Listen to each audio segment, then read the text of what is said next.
You are Locked On Fantasy Basketball, your daily fantasy basketball podcast, part of the Locked On Podcast Network, your team every day.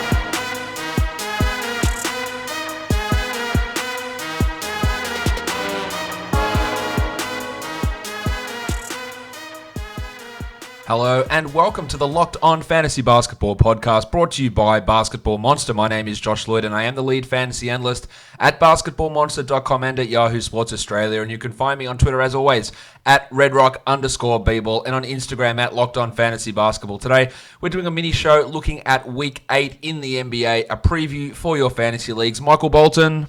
Let's get to it.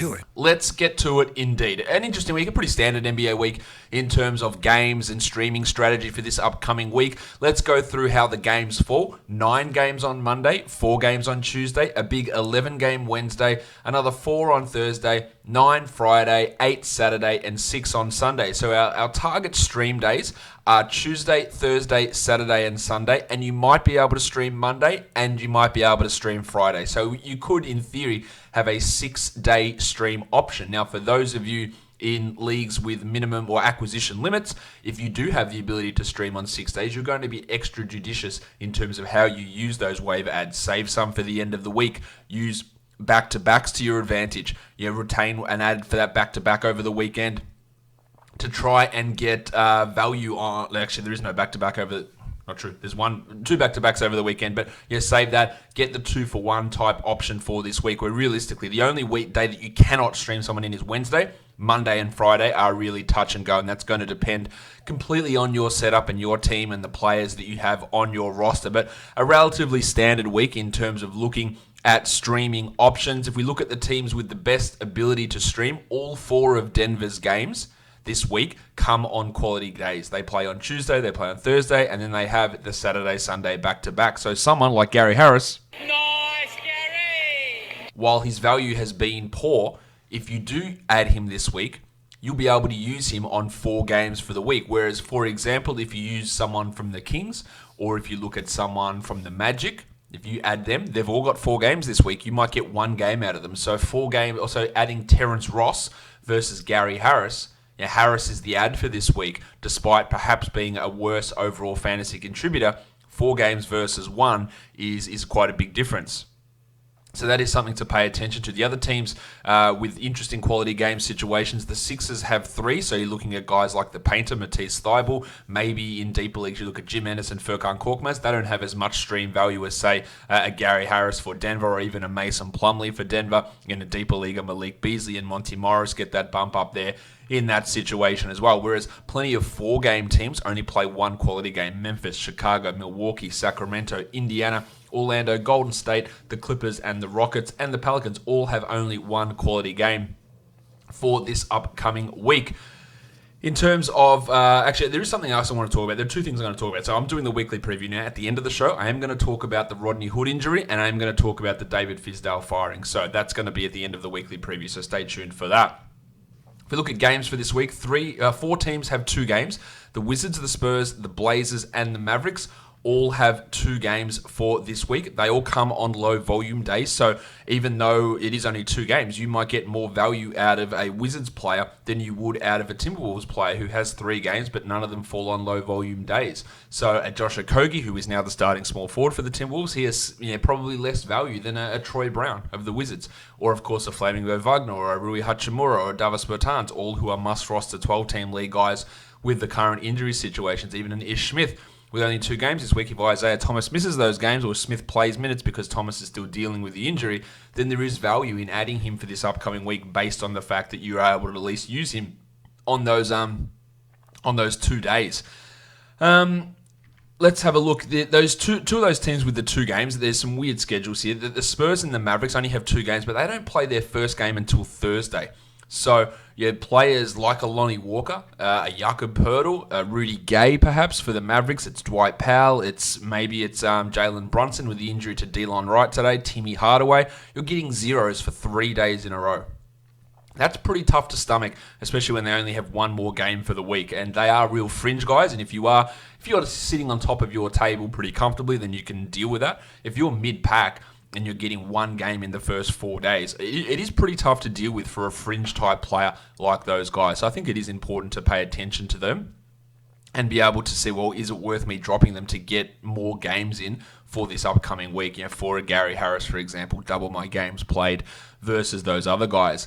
They're the 4 teams that play 2 games, as I mentioned: the Wizards, the Spurs, the Blazers, and the Mavericks. Majority of the league plays 4. So Memphis, Chicago, Milwaukee, Sacramento, Charlotte, Indiana, Cleveland, Orlando, Golden State, New York, the Clippers, Houston, Philadelphia, Denver, New Orleans, and Atlanta. They all play 4 games for this coming week.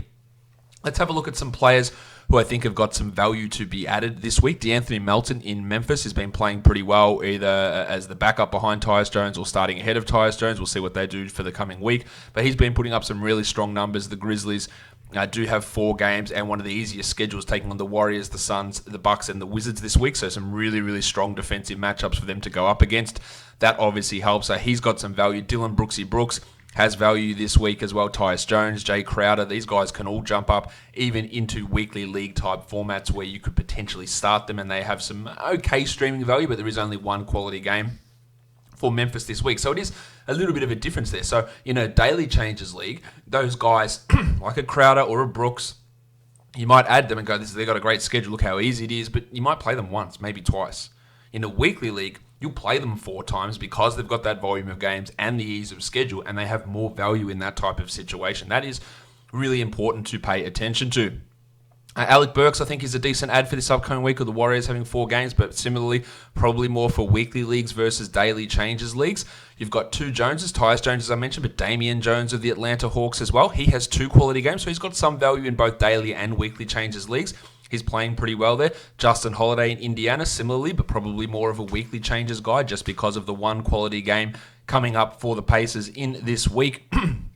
And that quality game is on the Sunday, so you might add Holiday and not be able to use him until Sunday. And that, of course, is not an ideal scenario in terms of where that value lies. We have a look at some other guys who I think are worth looking at for this upcoming week. Danny House, I think he can be maybe even a top 50 guy this week. He's worth having a look at. Markel Fultz, of course, is a must-roster guy. Chris Dunn, I think he will keep starting this week, even if Chandler Hutchison returns. I've mentioned Dylan Brooks. PJ Tucker probably shouldn't be on any waiver wires at this point. I think we're all well aware of that. Corey Joseph, maybe he's dealing with a back issue at the moment, which caused him to be downgraded to doubtful and then played, but now he's cropped back up on the injury report. Damian Jones, someone I mentioned, Tyus Jones, Justin Holiday, Benny McLemore, DJ Augustin perhaps, with the 4 games that the Magic play this week. There is some value in some of these guys upcoming, and Gary Harris, one of those really interesting stream type options for the week with the 4 games on. Now, I will just quickly touch on those other 2 situations. Rodney Hood tearing his Achilles. Obviously, terrible news for Hood, who it wasn't great this season, let's be honest. He was shooting well, but from a fantasy point of view, he wasn't doing enough to be a must-roster guy. Low volume, no other peripheral stats. He was shooting at a really high level, and he was getting a ton of minutes, but that didn't really translate into great fantasy production. But most likely we see Kent Bazemore step into the starting lineup. Now, Bazemore has been an abomination with his shooting. 35% from the field this year. He was at 40 last year, 42 the year before that, 41 the year before that. So it's not like this is a sudden drop. It's a drop, no doubt, but he's not a good shooter. He can still improve from where he is. But what he does do is he gets defensive stats in bunches. He is averaging 1.5 steals and 1.2 blocks per 36 minutes. Is he a must-add guy? Probably not. But in all 14-team leagues, I'd be adding Bazemore. In 12s, I would 100% consider it. Depending on your team, you're going to get more Mario Hezonja as well. It's me, Mario. You probably get a little bit more Gary Trent Jr. if he ever gets over this hamstring injury. Maybe some more Nasir Little playing at small forward as well. So you're not like one absolute 100% must-pick-up type guy. It probably does help Mallow a little bit as well. You're taking some of the... Bazemore's less likely to shoot than Hood. But Kent does have some value as a 12-team guy. You just got to have a look to see if it makes sense on your team. He can handle the ball a little bit as well. So, 2 to 3 assists, 1.5 steals, almost a block. Like, there is value in those 3 numbers. And you hope if you can get that shooting back to 41, 42%, there is something there for Bazemore for this coming rest of the season. Unfortunate for Hood, who's dealt with so many injuries in his career. He actually came into that game with a sore Achilles and then blew it out, which is obviously really troubling. Of course, he passed all the medical things, but it is still a real worry as to how that was able to go through, how he passed those tests. Because again, if you leave the game prior with Achilles soreness, have Achilles soreness prior to the game, then go into the game and blow out your Achilles, I think it's only justified that questions would be asked in that. And I don't think we go, oh, it's just a coincidence. There's got to be something else there with it. On to the Knicks. David Fizdale is finally gone. I was re-listening to my podcast on Friday after the Knicks got smacked by the Nuggets and saying by the time you're listening to this podcast, Fizdale's probably going to be fired. Well, that obviously was the case. He could not survive. He is a very bad coach. He is not a good coach. But in saying that, I am not here jumping around celebrating the fact that a man lost his job. He's going to get paid out. Congratulations. That's probably the best case scenario for Fizdale.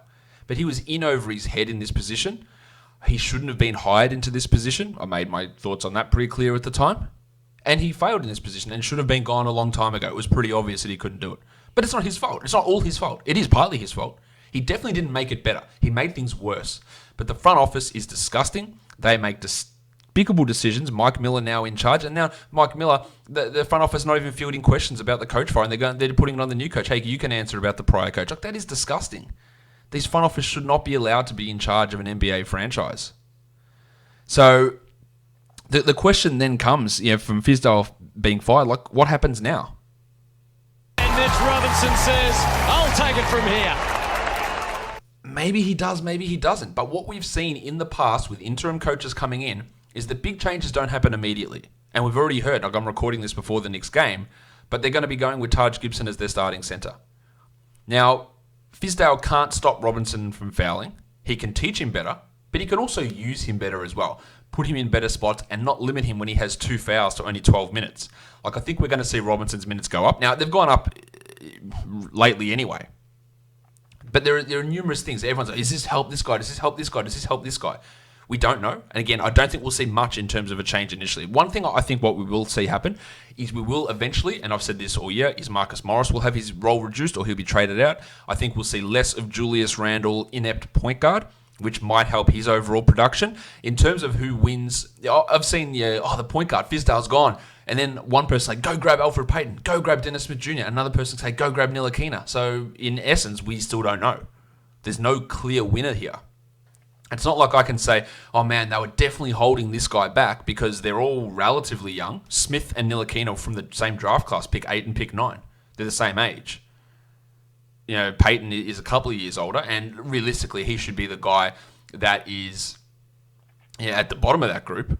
But the other thing we have to consider here is that the front office made such a play and such a talk about talking to Dolan about, hey, look, we gave him this good roster, and Fizdale couldn't do anything with it. So you have to think that the guy that they promote into that position they're going to be still pushing that same idea. Now, the roster's good. Now, Mike, you just got to do what we say. We love Alfred Payton. Why don't you put him in? Marcus Morris, fantastic fit. Why don't you play him? It's not like the front office was going to Fizdale, Dave, what are you doing? You need to be playing the young guys. We're a shit team. We're developing for the future. And he was going, nah, Steve, nah, Scott, we're good. I need to get 30 minutes of Marcus Morris out there. That's not what was happening. So while it is a good idea for the future of the franchise to move on from Fizdale, I'm not sure that Miller's he's a good coach, but he's not in the right situation. It's the front office that's going to cause this problem. So I'm not rushing to add Smith or Ntilikina or Payton. I think there's still going to be a mess there. Even if Knox gets pushed into a starting role, he's not a 12-team league guy. The one thing I think we have to hope is there's less mismanagement of what Robinson does, and we get Julius Randle put into a more suitable role for him, which helps his value. If Robinson, of course, is on any waiver wise, he's an automatic out. I've been saying that for weeks and weeks and weeks and weeks and weeks, and hopefully you've been able to execute that. We will see how it all pans out, and I don't think we need to make rash judgments on the Knicks after one game here as well. Let's see what happens with Miller over this time period, but it is going to be an interesting development, but I'm very, very, very far from convinced that the problems are all fixed in New York. That'll do it for my Week 8 preview, guys. Subscribe, Apple Podcasts, Google Podcasts, Stitcher, Spotify, YouTube. Give me a thumbs up, leave a comment down below, guys. We are done here. Thank you so much for listening, everyone. See ya.